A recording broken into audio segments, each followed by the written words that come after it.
মানুষের সময় যে কত দ্রুত বদলে যায় তার প্রুফ হচ্ছে এই ভিডিওটা। সো বেসিক্যালি আমার ঢাকা ভার্সিটিতে ভর্তির ডেট ছিল সেদিন। সব কাগজপত্র আমার কাছে ছিল না অ্যাজ ইউজুয়াল, সেগুলো কম্পিউটারের দোকান থেকে বের করতে করতে আমার না অনেক দেরি হয়ে যায়। এর মধ্যে আমি যে রিক্সাটা নেই সেটা কেবল শাহবাগ অব্দি যাবে। এমনি এই দেরি হওয়া নিয়ে আমি অনেক বিরক্ত ছিলাম।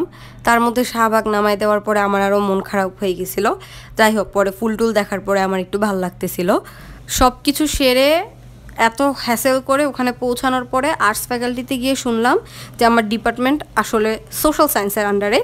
তো আমার ডিপার্টমেন্টে পৌঁছানোর পরে অনেক দৌড়াদৌড়ি করলাম, কাগজপত্র নিয়ে অনেক কিছু করলাম। বাই দ্য ওয়ে, এই যে সোশ্যাল সায়েন্সের যে বিল্ডিংটা যেখানে না, তার অপোজিটে বসে আমরা না অনেকবার খাওয়া দাওয়া করছি, অনেক দিন ইফতারি করছি। বাট আমি ভুলেও কোনো দিন এই স্বপ্ন দেখি নাই যে আমি কোনোদিন এই ডিপার্টমেন্টে পড়বো বা এই ভার্সিটিতে পড়বো। বিকজ আমার সবসময় একটা ধারণাই ছিল যে আমি কখনোই এখানে চান্স পাবো না। আমি সত্যি জানি না আল্লাহ কীভাবে আমাকে এখানে চান্স পাওয়াইছে। যাই হোক, এত দৌড়াদৌড়ি এত কিছু করার পরে আমার আসলে শেষমেশ কাজটাই হয় নাই।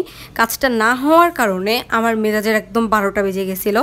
অ্যান্ড যখন ঢুকছিলাম তখন অনেক রোদ ছিল, ভাল লাগতেছিল না। বের হওয়ার পরে দেখি ওয়েদার একদম চেঞ্জ হয়ে গেছে। ইন দ্য মিন টাইম ঈশার সাথে দেখা হওয়ার প্ল্যান হয়, আমার মুড আবার ভালো হয়ে যায়। সো আমি ফুল কিনি, দেন একটা রিক্সায় উঠে বসি, গন্তব্য ঈশা। ঈশার সাথে পরবর্তী 2-3 ঘন্টা আমার খুব ভালো কাটছে। মানে আমি চিন্তাও করি নাই এত সুন্দর সময় যাবে। আমরা অনেকক্ষণ হাঁটলাম, তারপর রিক্সায় ঘুরলাম, তারপর আমরা কয়েকটা স্টেশনারি শপে গেলাম। ওখানে আমরা অনেক কিউট কিউট জিনিস দেখলাম, অনেক সুন্দর সুন্দর জিনিস ট্রাই করলাম। এই জিনিসগুলো না আমার আর ঈশার দুজনের অনেক ভাল লাগে। তারপরে আমরা আপনে গেলাম, নতুন নতুন কফি ট্রাই করলাম। আমি আমেরিকানোই খেয়েছি, বাট ও নতুন একটা কফি ট্রাই করেছে। তারপর আমরা ফর দ্য ফার্স্ট টাইম কেকসিকেল খাইলাম, একটা খুব মজার বার্গার খেয়েছি। তারপর আমি গেলাম ঈশার কোচিংয়ে। ওখানে গিয়ে আমার খুব ভালো ভালো কয়েকজন টিচারের সাথে পরিচয় হলো। একজন আমাকে এই চকলেটটাও কিনে দিয়েছিল। ফেরার সময় আমি মুগ্ধ হয়ে আকাশ দেখতেছিলাম। ওই দিনের আকাশটা এত সুন্দর ছিল, মানে আকাশ যেমন স্বচ্ছ ছিল তেমন মেঘ ছিল, আবার এই রোদের মধ্যেই না একটু পরপর বৃষ্টি হচ্ছিল।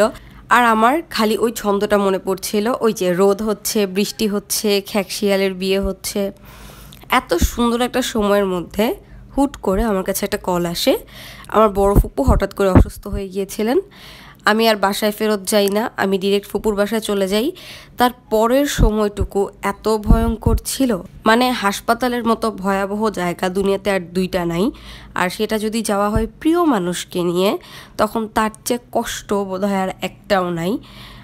এই সব কিছু শেষ করে বাসায় আসতে আসতে আমাদের অনেক রাত হয়।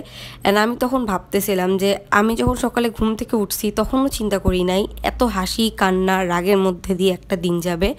আর আমি খেয়াল করছি, আমি জানি না এটা আমার সাথেই কিনা, বাট একটা হাসির বিনিময়ে আমার 10টা কান্না কাটতে হয়। দিস ইজ অ্যাবসার্ড ভাই।